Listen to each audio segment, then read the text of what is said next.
He went into a Facebook group. I described to a Facebook group what happened, and they explained what I did wrong. I've never been blocked before and didn't understand what was happening when I could no longer make an offer or contact you. I now understand that I was likely annoying with multiple offers and offers too low. I am sorry for that. I also now know my message was poor attempt at humor. Basically what he had said when he put the second offer in, he said, "You're killing me, Smalls."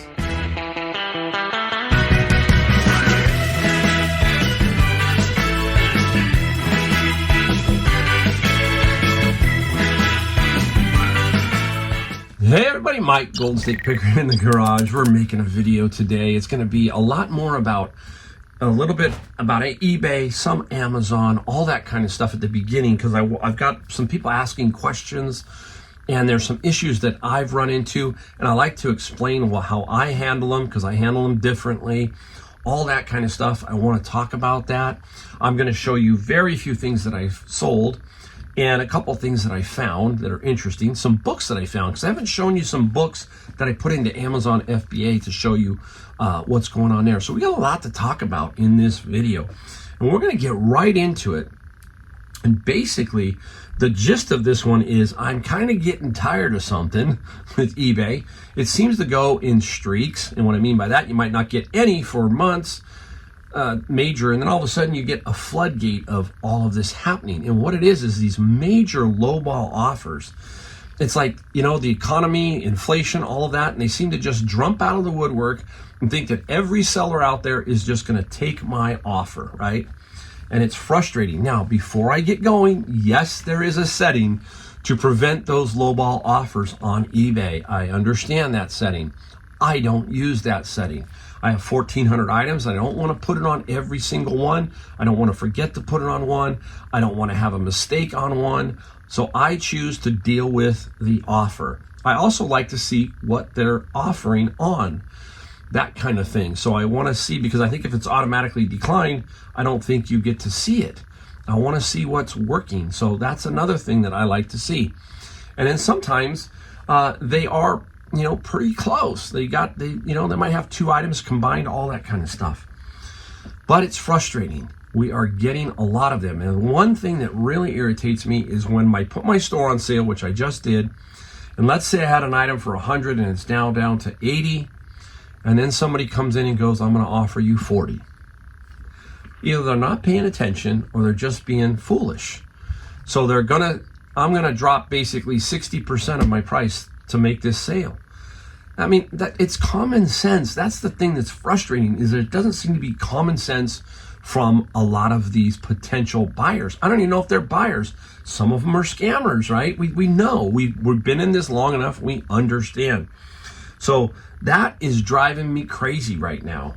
And I've had quite a few of them. How do I deal with them? I give somebody one shot. Decline. That takes me no time. Now, many times they come back in and they put the offer at $40 and the next offer is $42. A whole $2. Oh, gee, that's going to be the difference I got to accept. No, it's still not common sense. I don't understand what they're thinking. That is where it starts to really irritate me. At that point, I don't want to deal with them anymore. They're not a serious buyer. They're not going to be in my store. Bye. I'm going to block them. That's how I do it. I will send a little sarcastic note with the decline, like your keyboard's broke. The lower numbers seem to be working, and the higher numbers aren't. You might want to get those fixed. Something like that. That's just me. They want to be dumb on that end. That's just the way I am. Okay. So I hit decline and block. That's the way it goes. That's it. All right. Now, I'm going to give you a story real quick of one to show you what was going on. Now, this is where the confusion can come in. So I had a gentleman who was trying to buy 2 pieces of the Apple software.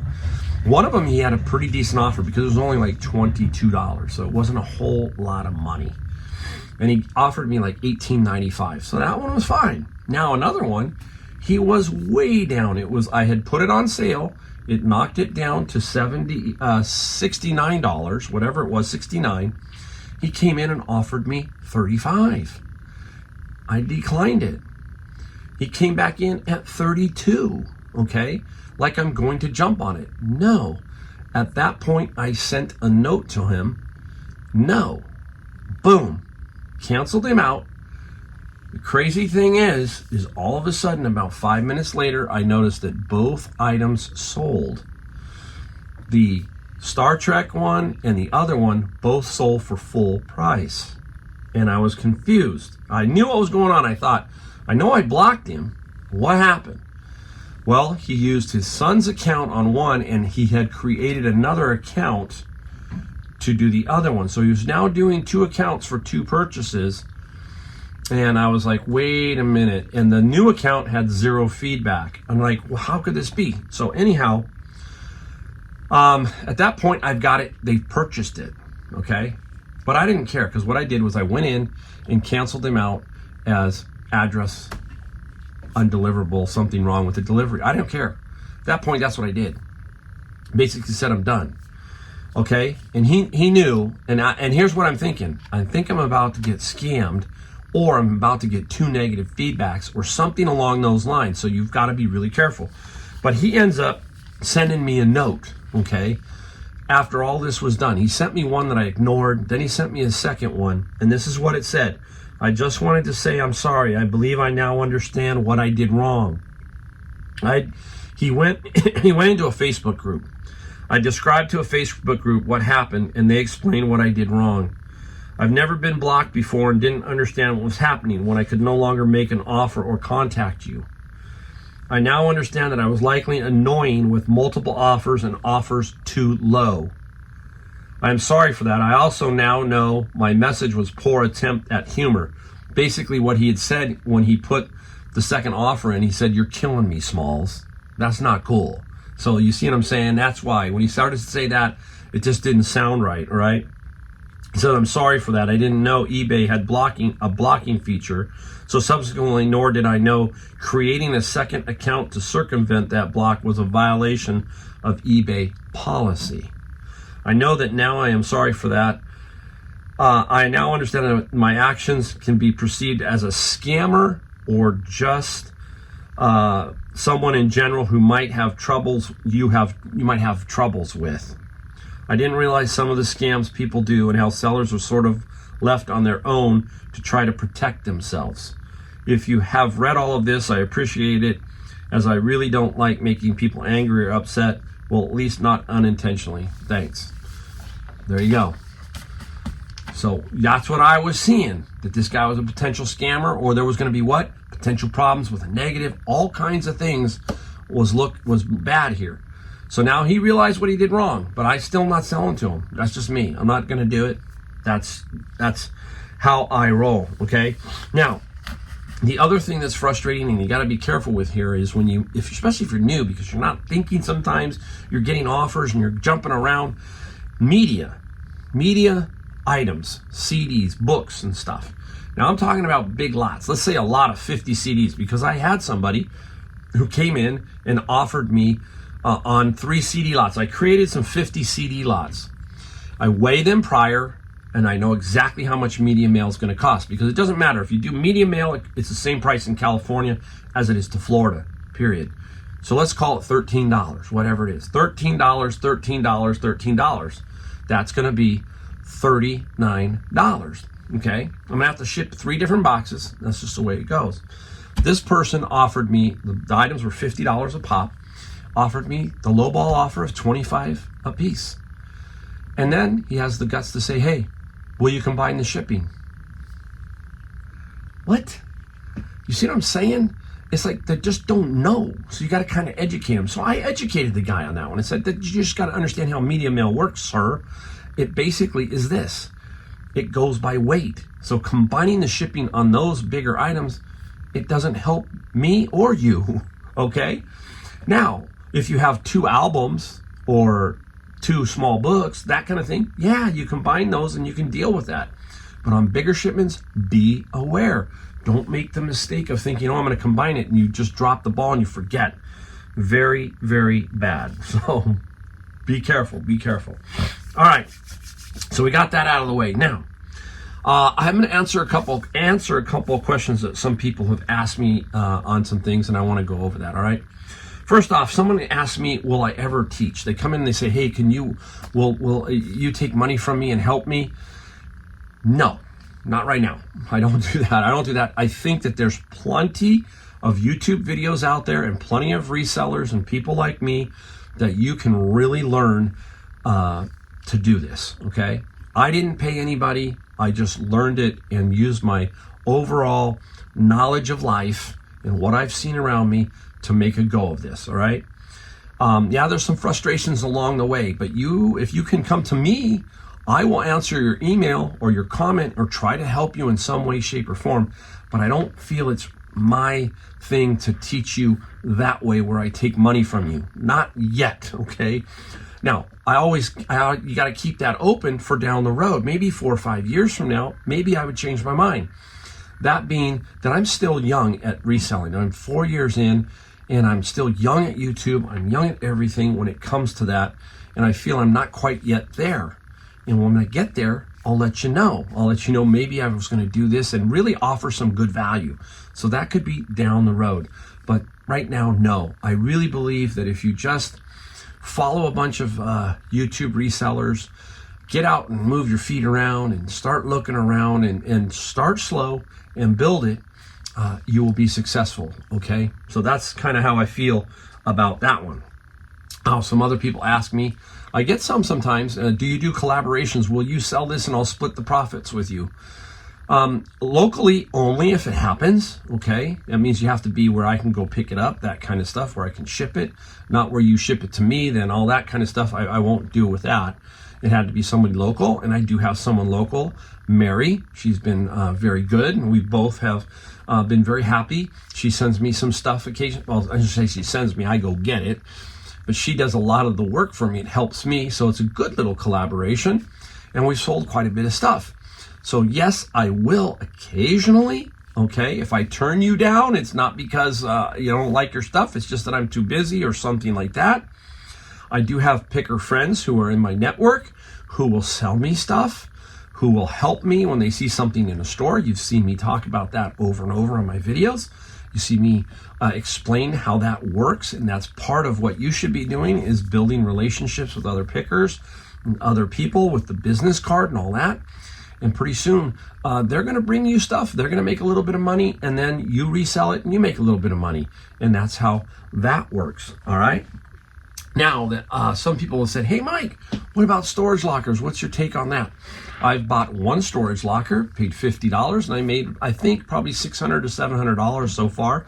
Still have some stuff up, but I did okay with it. Didn't knock it dead, but it was a learning experience. I think everybody should eventually try one if you're interested, just so you can see how it works. And you got to go in with that kind of thinking. Don't think I'm going to crush it. Go in to say, how does it work? Is it for me? Is it hard? Can I get rid of this stuff? Can I clean the locker? That's good. That's what I wanted to do. I didn't want to put a lot of capital out, so I spent $50. It was more work. It was not even a big locker. So, but will I do them again? There's a good shot. There's a good shot. Now, I've been to several since, haven't bought anything. And the reason being is they've gone for a lot of money for what I've perceived as not a great return on my investment. I'm in California, so that can happen a lot, where people are constantly bidding these things up, and I'm shaking my head. What are they thinking? You know, it's kind of a gamble sometimes, and I think some people get caught up in that, and they push these up in the whole frenzy of bidding this, that, and the other, and who is doing it. You know, I bought my first one off of who? Dave Hester on Storage Wars, right? So it's Dave Hester, and everybody's, oh, he must, you know, and pretty soon, you know, just the fact that he's Dave Hester. Now, I like Dave. He was a really nice guy. I've been to 2 of his storage auctions, and he's super nice, and he'll help you out, but he's still Dave Hester. You got to be a little bit careful there, all right? So, you know, I will continue to go to them. I will bring big money, and the reason for that is I want to find the big locker. That's what I'm looking for, the big media locker, the big something, and I want to be able to go after something like that. So that's my storage locker opinion and how I might attack that down the road. All right, and one last thing, a little bit about Amazon Amazon's driving me nuts. Okay, I've talked about the restocking limits, and they finally got me again. And that means I'm lower. I'm actually now can't put anything in because I'm about 100 books beyond my limit. And it drives you crazy. I feel like Amazon is look at guys. They're $1 trillion company. They were really big. They lost a lot of value. They think they just dropped under $1 trillion. But you don't need me to tell you this, but I'm going to say it. These big companies like Amazon will talk a good game about how we need every seller and all that stuff. They are blowing smoke at you, period. Okay? There's always someone else in line to take your spot. Once you drop out because you just can't handle it, that's the way it goes. So they've got, so many people trying to get on the platform that they have to use all these algorithms. And basically that's what you are. You're a number. You get plugged into a system and the algorithm's constantly doing things, you know what I mean? And then it's like the Joker's Wild. Remember that game? Huh? Joker, that kind of thing. And all of a sudden, boom. It's just like you are the winner of 2,000 limit. I mean, you get, I'm just trying to use it. Some of you older people are going to get that one. Oh my gosh. Anyhow, I'm stuck with it, but it's something you have to deal with. And you can't call them, and you can't get your limit raised. It doesn't work. You've done everything. I've done stranded inventory. I've done all kinds of things to make adjustments, and I'm just at their mercy, and I have to ride through it. But that's okay. I'll just keep stockpiling the books, and then one day when it starts to go up, I'll just flood it in with 600-700 books. So that's the good thing about the way I thrift or pick or whatever you want to call it. I'm pretty much retired. I don't have to worry about it, but there's a lot of people who really need those limits to stay up so they can continually feed them. And I feel like Amazon is kind of pushes people down and doesn't let them get any higher sometimes, especially in the fourth quarter. It's mostly the fourth quarter, guys. So many of you know, many of you are affected, and I'm affected too, and I wanted to let you know that. So, all right, that's what this video was mostly about. Now I'm going to show you a few things that I found, some books that I found too. I haven't shown you any good Amazon books lately, but I just wanted to pop a few in and show you and just go over them. So basically, let me see, hopefully I got them all out here. This one here is Proposal Writing. Okay, look at how thin that book. Very small little book, Proposal Writing. And Proposal Writing is going to net me $79. I'm going to put it up there. Okay, so that one's going to net me about $79. Very clean book, no highlighting or writing, so I like that. So this is the type of book that can make you some big bucks if you can find a source. Now, many of you live near universities, so textbooks are out in every city because there's universities. You just have to find a way to get a handle on some of them. You might ask people, put ads in your local next door, those I buy textbooks, all that kind of stuff, especially when the quarters or the semesters or however they do it are over. Just go ahead and do that. Now, this one here is Epidemiology, 4th edition. And this one is going to net me $44. So a nice little net. I'll put it up here using Scout IQ. So this one has a little bit of highlighting in there, but it's in good shape. Shouldn't be too much of a problem. Now, this guy here, this is the good one. This is Planning, Implementation, and Evaluation, Health Promotion Programs. $82 net. $82 net. So right there, you can see almost $200 in net profits if they sell on Amazon. They will. So, really, really nice. And those are the kind of books that every city, people ask, well, where do I find these? You got to dig them out. You got to find a source. You got to be able to find a textbook source at certain points too. Ask the university, ask around, put those ads out, and you'll be surprised at how well that could work. All right. Went to the Goodwill. I'll show you one more. Went to the Goodwill, and people say, oh, you can't find much at the Goodwill nowadays. Yeah, you can. Sometimes not as much as you used to. Let's be honest, right? But I found this guy. This is the Visible V8 engine, and I paid $8.69. I already took the tag off. To show you how fast I am, guys. This is all photographed, all ready to list. So if the tag's off of it, that means I've already got it listed. Those books are already in a box, ready to go. I can't ship them, but they're ready to go. That's what I'm talking about, no death pile. If you can attack it every day and put up something every day online, you're going to make good money consistently. This guy here, I paid $8.69 for. I'm gonna get about $75 plus some shipping. And not bad, as long as you can resize the box down to about the size of this. Can't be more than $20 to $25, I would think. Personally, I think. So that's it for what I found. I got a bunch of books, but I didn't find anything else. So not every day, but that was a good little find. And the books today, definitely good. All right, real quick, let's go over some CDs. This one I got in my CD collection. This is King Diamond. Now this is a DVD. They call this a digipack, I think. This is King Diamond. And the King Diamond sold for $20 plus $5 shipping. Anytime you get CD lots, try to go through some that you know are cool, that could sell for like 20, that kind of thing. And that can really boost those CD lots. And then the rest, like I said, the chaff, the leftovers, make lots and try and move the lots to get them out, especially if they're odd or strange, that kind of thing. All right, up next, one of my mini CD LPs. This is Free Live. Who is Free? They became bad company. Paul Rogers, Simon Kirke, and the gang. And awesome band. Just love Paul Rogers. And this is the mini LP Japanese version. And this sold for $28 plus $5 shipping. We've got a couple more over here. Now, this is the Birds, Double Bird CD. $50 plus $5 shipping. Very, very nice. We've got one more. This one is special because my son and I went and saw them a couple years back. Megadeth, the metal band. Dave Mustaine and his history with Metallica. I was a little skeptical because I didn't know much about Megadeth, but when I saw them, very impressive. They opened for the Scorpions a few years back. This is an original master recording, the 24 karat gold. Keep your eyes out for these because they sell for good money.